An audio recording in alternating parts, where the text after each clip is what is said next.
வாங்கக்குடன் நிறைக்கும் வள்ளல் பெரும் பசுக்கள் நீங்காத செல்வம் நிறைந்தேரோ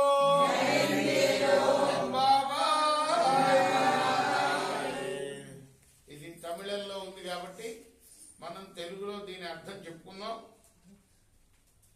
బలి చక్రవర్తి ఇచ్చిన దానాన్ని పొంది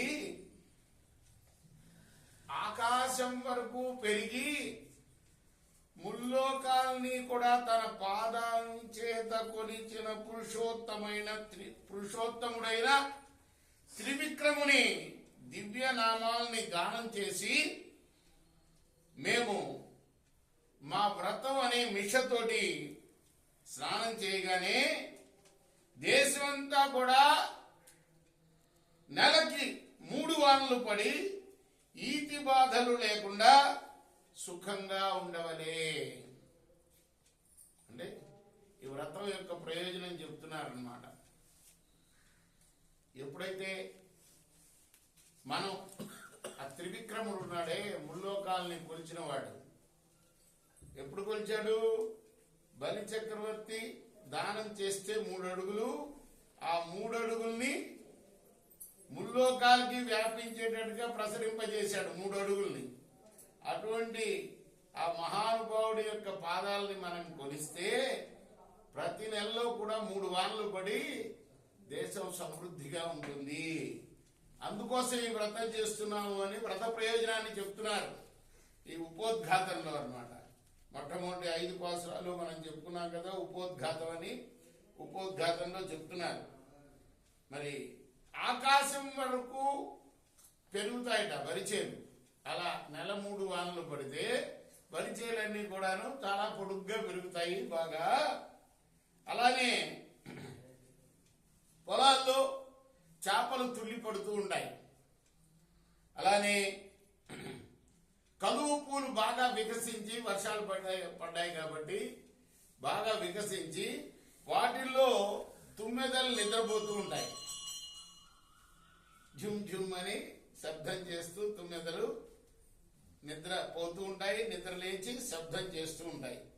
మరి సస్యాలన్నీ కూడాను పంటలన్నీ సమృద్ధిగా పండుతాయి.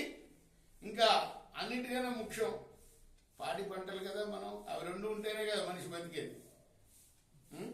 పాడి అంటే పాలు పితికేటప్పుడు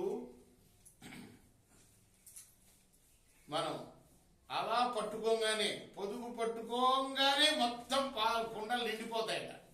అంత బాగా అంతే కదా. చేలు బాగా పండితే గడ్డి బాగా వస్తుంది, గడ్డి బాగా తింటే పాలు బాగా ఇస్తాయి గేదెలు అన్నమాట.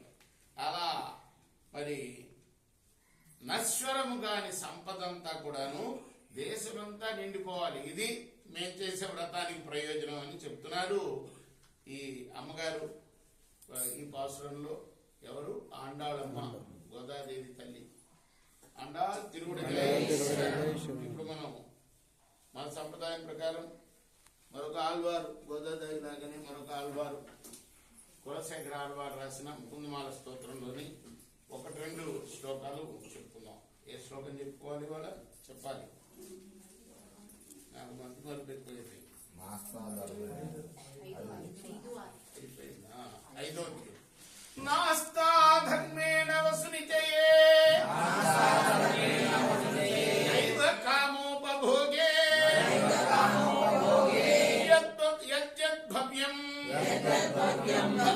భగతు భగవాన్ పూర్వకర్మానురూపం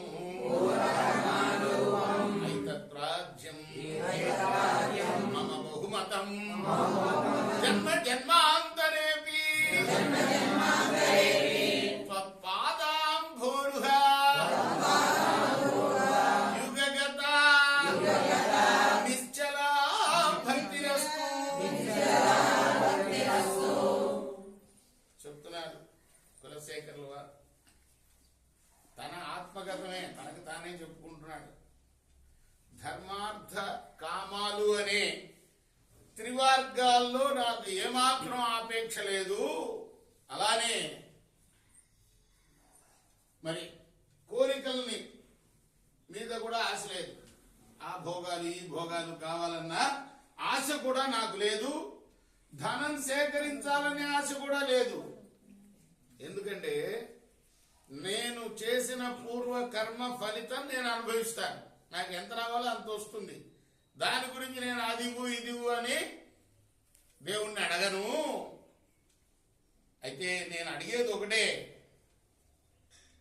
ఎన్నెన్ని జన్మలెత్తినా, ఏ జన్మలెత్తినా నీ పాదార విందాల పైన భక్తి స్థిరంగా నిలిచే భాగ్యం అది చాలు నాకు.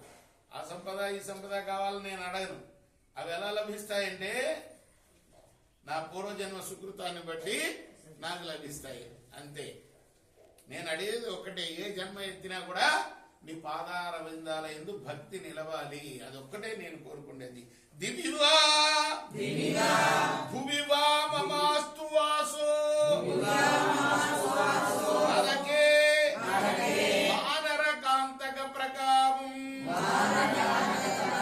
అవధీరిత శారదారవిందో చరణౌతే మరణేపి చింతయామి.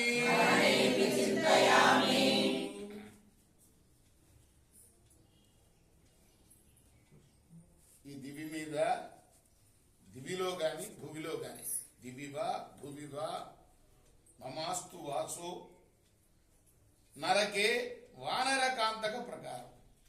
నేను దివిలో పుట్టని అంటే నా మంచి కర్మల యొక్క ప్రకారం ఒకవేళ స్వర్గం లభించిన, లేదా మళ్ళీ భూమిలో పుట్టిన, లేదా నరకవాసం చేసిన, ఎక్కడైనా సరే అవి ఎలా కలుగుతాయో అలా కలగని, నాకేం సంబంధం లే. వాటి గురించి నేనేం వాపోవటం లేదు. అయితే నాకు ఒకటే చింతన, మరణకాలంలో కూడా నీ నామం గుర్తుండేటట్టుగా చెయ్యి, అది చాలు అని ఈ శ్లోకానికి అర్థం. కృష్ణార్పణమస్తు. సాయి కృష్ణార్పణమస్తు. ఇప్పుడు మనం మా గురువు గారు డివి రంగాచార్యులు గారు